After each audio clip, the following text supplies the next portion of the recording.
평안해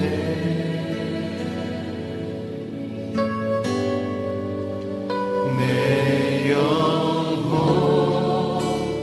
내 영혼 평안해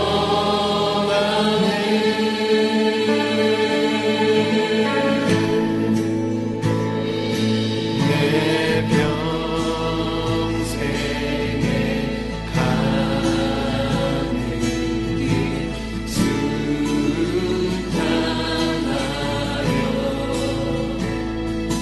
늘 잔잔한 강 같은지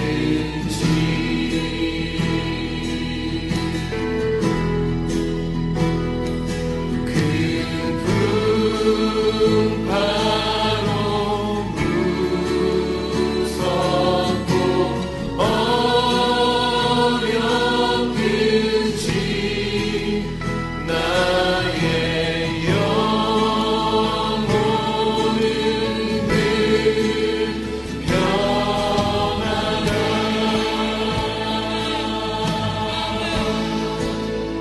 내 영혼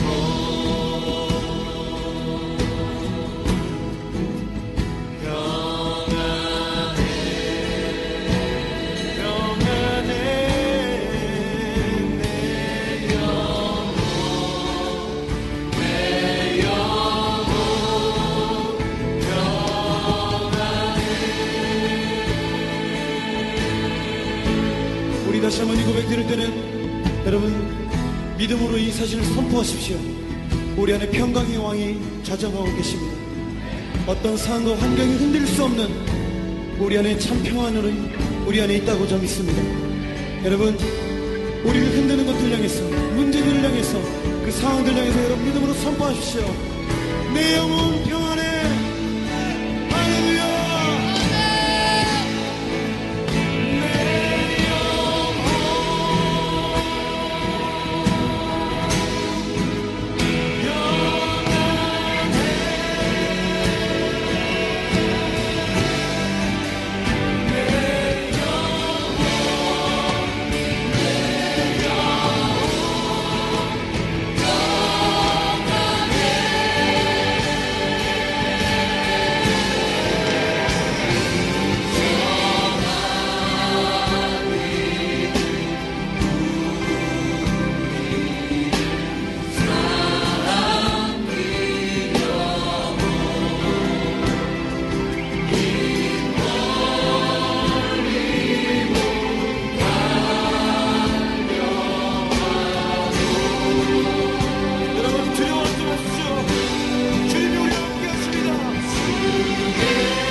사도신경하심으로 수요예배를 하나님 앞에 올려드리겠습니다.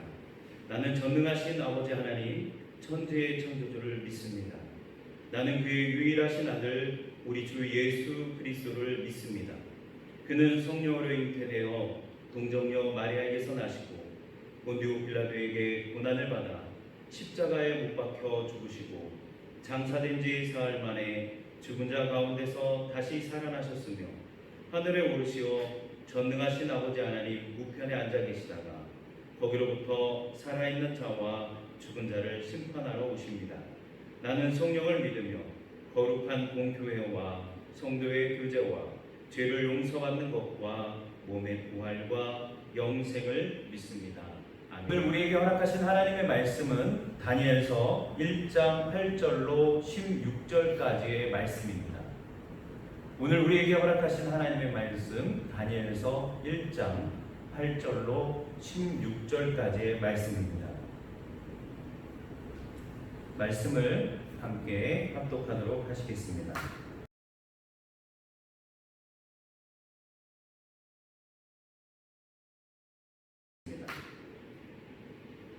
다니엘은 뜻을 정하여 왕의 음식과 그가 마시는 포도주로 자기를 더럽히지 아니하리라 하고 자기를 더럽히지 아니하도록 환관장에게 구하니 하나님이 다니엘로 하여금 환관장에게 은혜와 긍휼을 얻게 하신지라. 환관장이 다니엘에게 이르되 내가 내 주 왕을 두려워하노라. 그가 너희 먹을 것과 너희 마실 것을 지정하셨거늘 너희의 얼굴이 초췌하여 같은 또래의 소년들만 못한 것을 그가 보게 할 것이 무엇이냐. 그렇게 되면 너희 때문에 내 머리가 왕 앞에서 위태롭게 되리라 하리라. 환관장이 다니엘과 하나냐와 미사엘과 아사야를 감독하게 한 자에게 다니엘이 말하되 청하오니 당신의 종들을 열흘 동안 시험하여 채식을 주어 먹게 하고 물을 주어 마시게 한 후에 당신 앞에서 우리의 얼굴과 왕의 음식을 먹는 소년들의 얼굴을 비교하여 보아서 당신이 보는 대로 종들에게 행하소서 하며 그가 그들의 말을 따라 열흘 동안 시험하더니 열흘 후에 그들의 얼굴이 더욱 아름답고 살이 더욱 윤택하여 왕의 음식을 먹는 다른 소년들보다 더 좋아 보인지라. 그리하여 감독하는 자가 그들에게 지정된 음식과 마실 포도주를 제하고 채식을 주니라. 아멘. 할렐루야. 영상으로 수요예배를 함께 드리는 우리 푸른희망교회 모든 가정들을 축복합니다. 하나님께서 우리를 지키시고 우리의 앞걸음을 인도하여 주실 것을 믿고 이 시간 우리가 주님만 바라보면서 함께 은혜의 시간들이 되시기를 축복합니다. 저는 저번 주 한 주가 재미난 일을 경험했습니다. 이런 일이죠. 시간은 많은데 바쁜 겁니다. 여러분, 시간이 많으면 여유로워야 되는데 더 바쁜 거죠.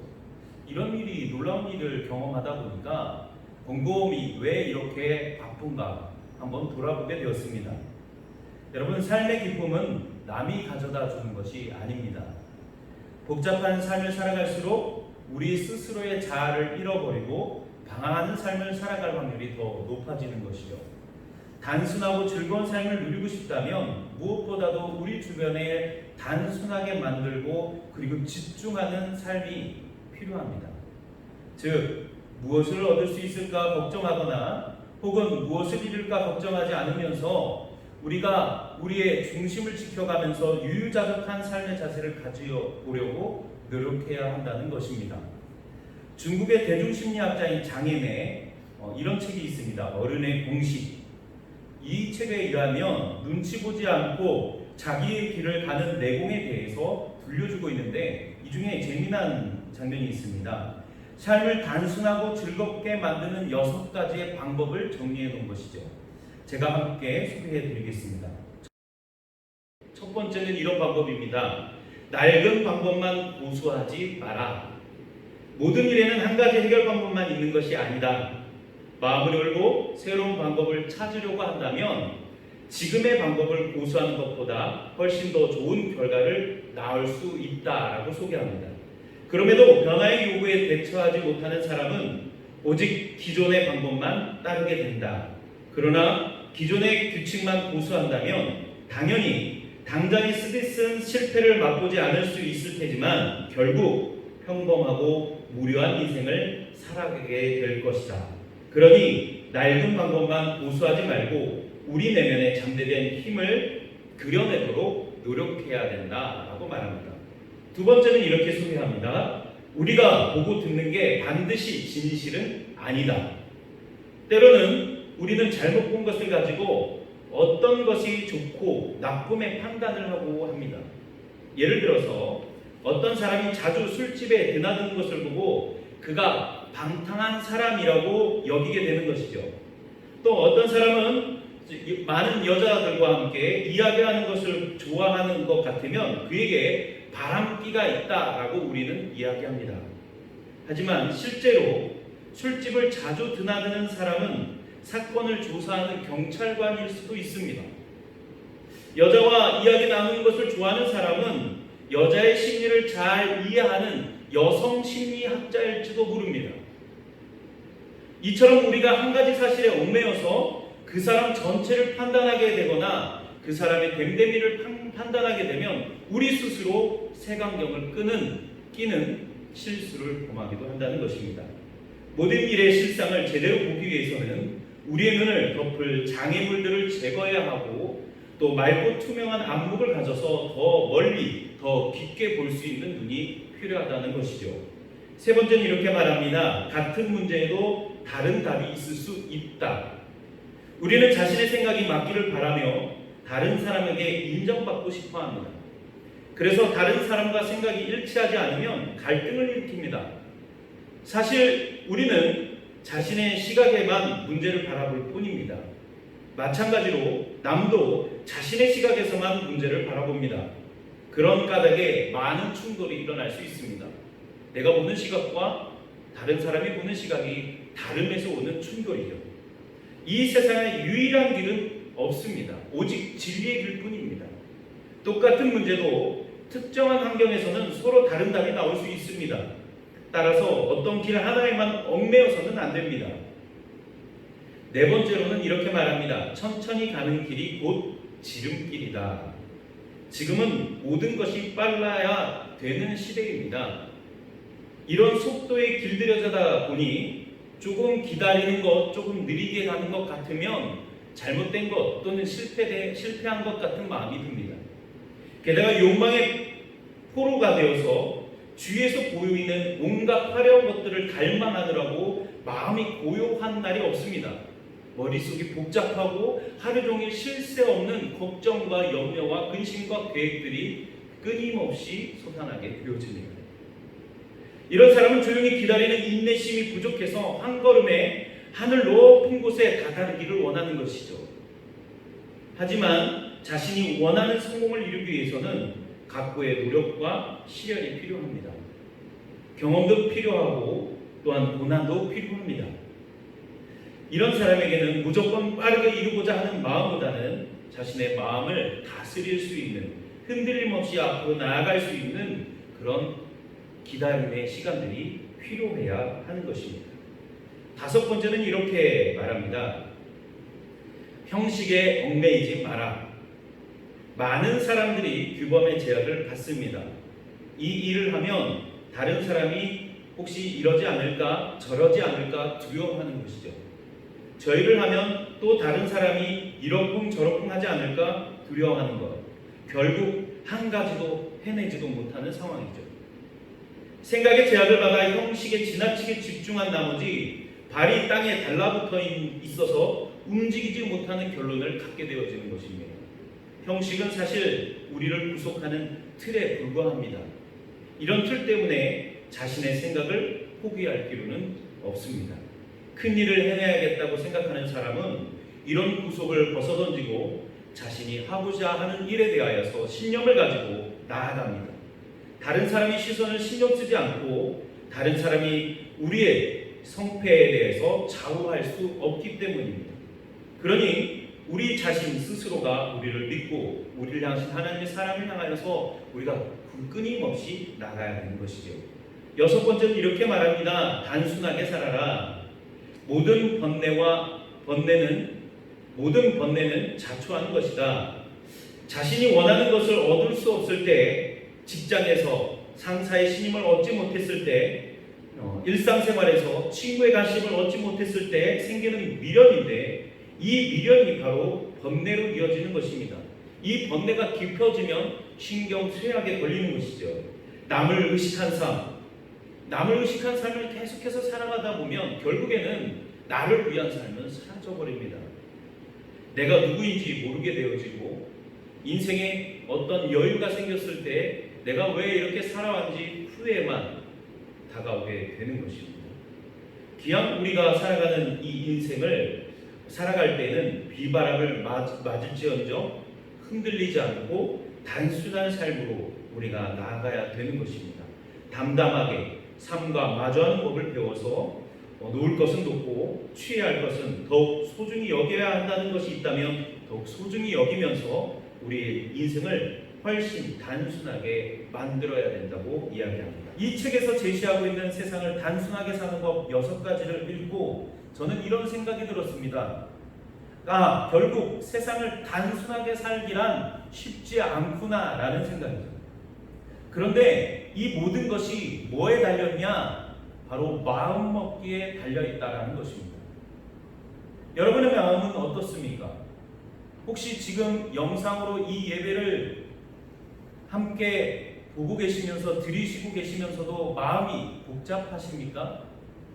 다음에 어떠한 일을 진행하고자 혹시 마음속에 계획이 있으십니까? 지금도 우리의 머릿속에는 한숨도 쉴 수 없는 그런 요란한 전쟁터 속에 혹시 계십니까? 어디에 평안을 느낄 수 없이 복잡하십니까? 살아가는 것에 집중하면 우리는 자연스럽게 육체의 소리에 집중하게 되어집니다.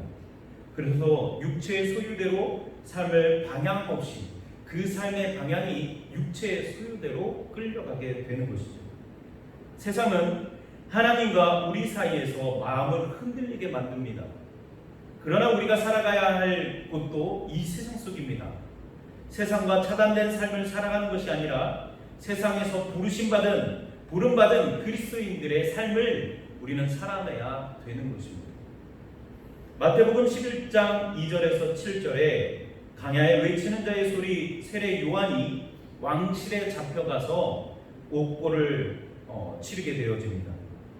그 옥고를 치르게 된 이유는 헤로디아를 취한 것이 옳지 않다는 의로운 충고를 함으로 옥에 갇히게 되었습니다. 그는 옥중에서 그 제자들에게 예수께 보내어 이렇게 말합니다. 오실 그이가 당신이 오니까 우리가 다른 일을 기다려 오리까? 라고 3절에서 물었습니다. 그때 예수님이 대답이 이렇게 말씀하십니다. 너희가 가서 듣고 보고 깨닫는 것을 요한에게 알리되 맹인이 보며 못 걷는 사람이 걸으며 나병 환자가 깨끗함을 받으며 못 듣는 자가 들으며 죽은 자가 살아나며 가난한 자에게 복음이 전파된다 하라. 누구든지 나로 말미암아 실족하지 아니하는 자는 복이 있도다 라고 대답하셨습니다. 그들을 돌려보낸 후에 주님은 그를 따르고 있는 무리를 향해서 세례 요한의 인격과 그리고 생활과 사명에 대하여 말씀하실 때 이렇게 말씀하십니다. 7절에 너희가 무엇을 보려고 광야에 나갔더냐? 바람에 흔들리는 갈대냐라고 예수님께서 말씀하셨습니다. 이는 호요식주의를 말하는 것인데 결코 세례 요한은 그러한 사람이 아니라는 것입니다. 이 말은 오히려 지금 주님을 따르면서 아무런 존재의의나 신념이나 목적도 없이 밀려다니는 이 군중들을 향하여서 의문을 갖고 있는 이 군중들을 향하여서 말하고 계신 것입니다. 너희가 지금 이와 같이 흔들리는 갈대가 아니냐라고 혹시 반문하고 있는 것입니다. 사실 요단 강변에는 갈대가 많이 있습니다. 그 강변은 온통 갈대로 우겨져 있습니다. 웬만한 바람에도 이 강변에는 갈대들 숲이 이루어져서 흔들리는 갈대 물결로 이루어져 있습니다. 실로 갈대는 하잘것없는 존재입니다. 바람이 부는 대로 흔들리게 되어 있고 그리고 시절을 쫓아 흔들리는 것이 갈대와 같은 사람입니다. 이리저리 시달리며 움직여야만 하는 것이 이 연약한 갈대가 지닌 운명과도 같은 것이지요. 바로 이렇게 의문을 갖고 있었던 세례요한을 따랐던 사람들이 너희가 흔들리는 갈대가 아니냐라고 말하는 것입니다. 부는 바람을 저항할 수 없으며 자기 몸조차도 지탱할 수 없는 존재. 지금 이리저리 넘어지는 갈대 숲을 속에서 우리는 우리 자신들의 모습을 찾아볼 수 있고 이 연약한 갈대의 움직임 속에서 신앙의 모습을 찾아볼 수 있습니다. 바람에 흔들리는 갈대, 그것은 몹시도 빈약한 것입니다. 그것은 흔들리기 쉬운 것입니다. 그것은 파산하기 쉬운 것입니다. 바람에 흔들리는 갈대, 그것은 신앙의 확고한 체계가 없는 것이고 마치 등뼈가 없어서 연체동물과 같은 그런 사람을 얘기하는 것입니다. 보통 우리 신앙에 확고하지 못한 것은 확고한 신앙의 고백이 없기 때문입니다. 다니엘은 청년의 시기에 뜻을 정했습니다. 흔들리지 않는 신앙의 사람이 되기 위한 각오가 우리도 필요합니다.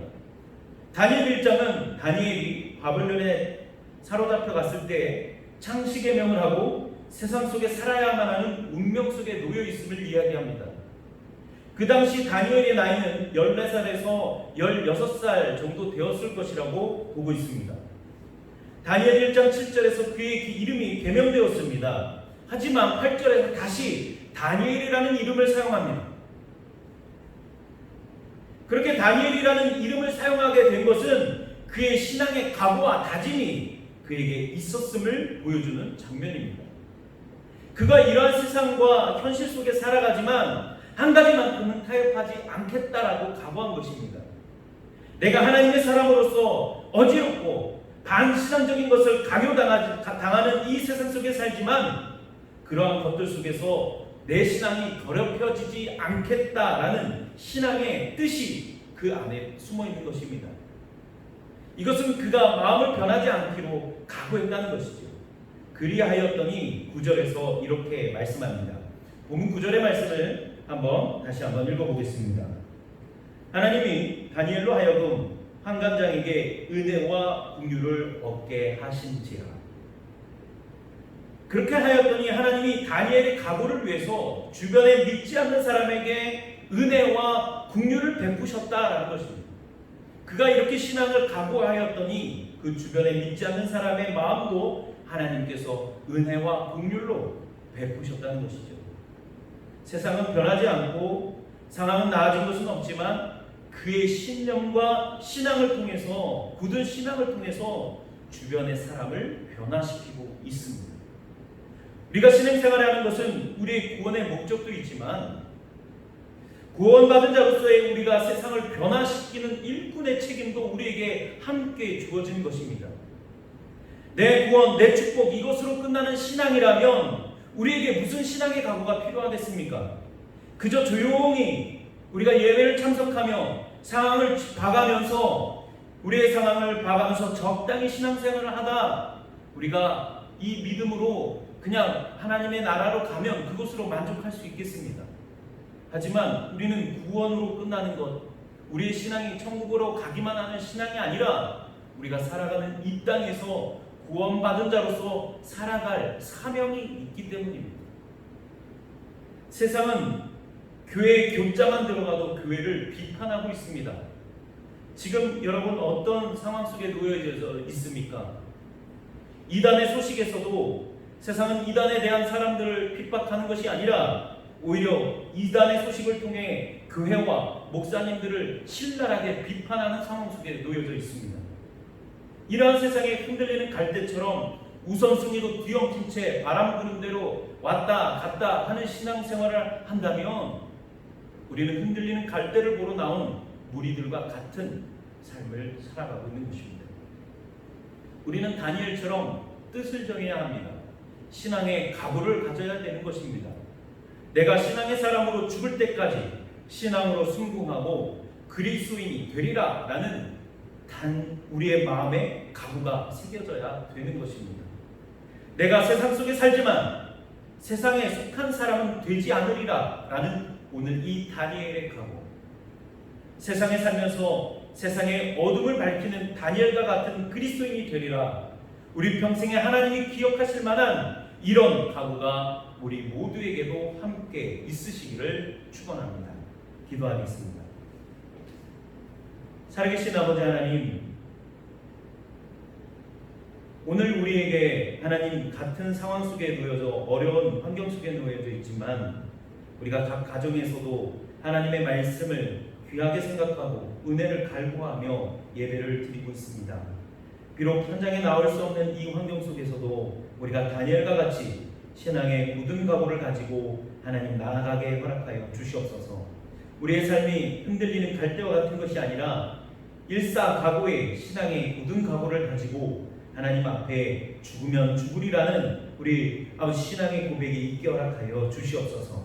오늘 우리의 삶이 우리를 속이는 어려운 환경 속에 있다 하더라도 하나님 그것에 소극지 않게 허락하여 주시고 하나님 앞에 은혜를 잃어버리지 않고 구원의 소망을 가진 자로서 이 땅에서 빛과 소금의 역할을 다하는 오늘 우리의 삶이 될 수 있도록 축복하여 주시옵소서. 각 가정마다 함께 예배하는 우리 푸른 희망 공동체를 축복합니다. 하나님 건강으로 지켜주시고 항상 은혜로 지켜주시고 우리의 발걸음, 우리의 숨소리, 우리의 생각마저도 하나님 지켜주시는 하나님 우리의 푸른 희망 공동체가 될 수 있도록 허락하여 주시옵소서.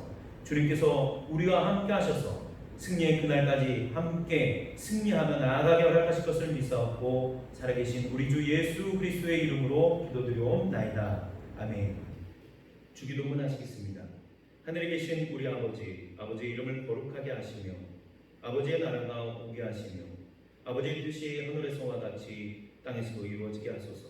오늘 우리에게 일용할 양식을 주시고 우리가 우리에게 잘못한 사람을 용서하여 준 것 같이 우리의 죄를 용서하여 주시고 우리를 시험에 빠지지 않게 하시고 악에서 구하소서.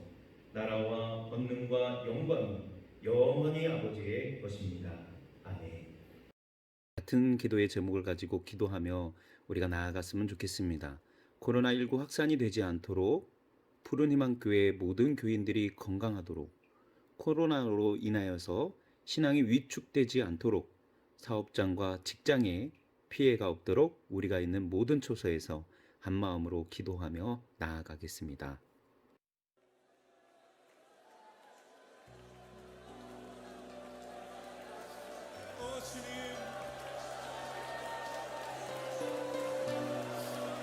주님,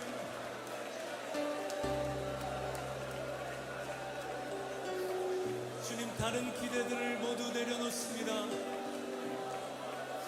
오 주님, 주님 한 분 향한 갈망을 가지고 주님 앞에 나아가길 원합니다. 하나님 다른 어떤 것으로도 채울 수 없고 그 누구도 줄 수 없는 주님의 얼굴 향한 갈망, 주님의 보좌를 향한 목마름을 가지고 주님 앞에 나가길 원합니다. 주님께서 채워주실 줄 믿고 나갑니다.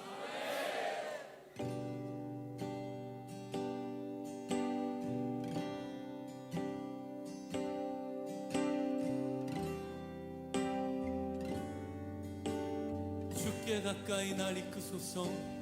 주께 가까이 날 이끄소서. 간절히 주님만을 원합니다. 채워주소서. 채워주소서. 주의 사랑을 진정한 찬양 드릴 수 있도록 주께 가까이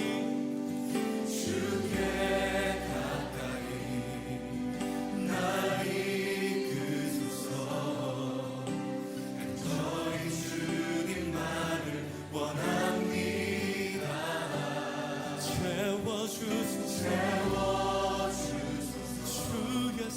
주의 사랑을 진정한 찬양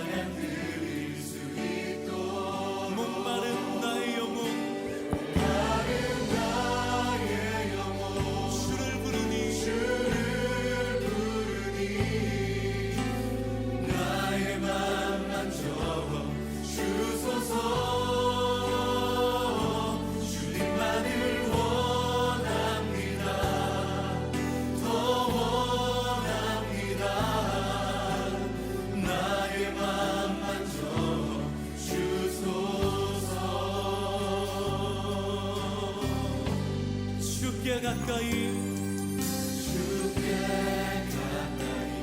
날 이끄소서 간절히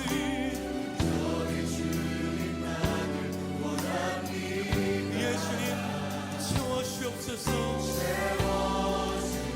주의 사랑을 진정한 목마른 나의 영혼 주를 부르니 나의 맘 만져 주소서 주님만을 원합니다 더욱 원합니다 나의 맘 만져 주소서 목마른 나의 영혼 주를 부르시 나의 맘 만져 주소서 주님만을 원합니다 더 원합니다 나의 맘 만져 주소서 목마른 나의 영혼 주를 부르시 나의 맘 만져 주소서 주님만을 원합니다 더 원합니다 나의 맘 만져 주소서 목마른 나의 영혼 주를 부르시 나의 맘 만져 주소서 주님만을 나의 맘 만져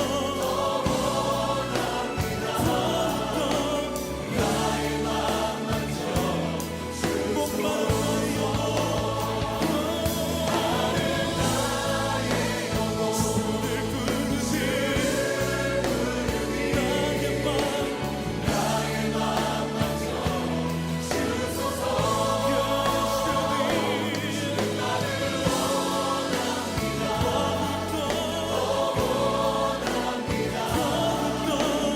나의 맘 만져 목마른 나의 영혼 주를 부릅니다 나의 영혼 주를 부르니 나의 맘 만져 예수님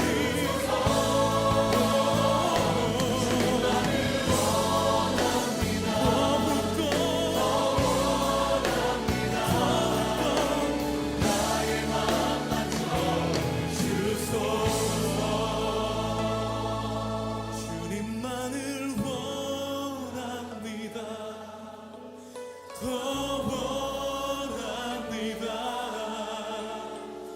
나의 맘 만져 주소서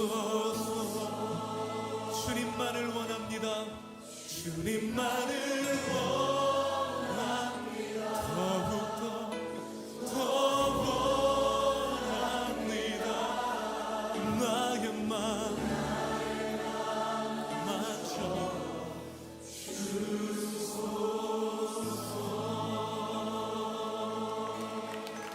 예수님 주께 사모하는 영혼을 풍족히 먹이시고 채우실 것을 기대합니다 오 주님 그렇게 하실 주님을 기대하며 찬양합니다 할렐루야 할렐루야 아멘 할렐루야 주님을 기대합니다 주님을 기대합니다 아멘 할렐루야 아멘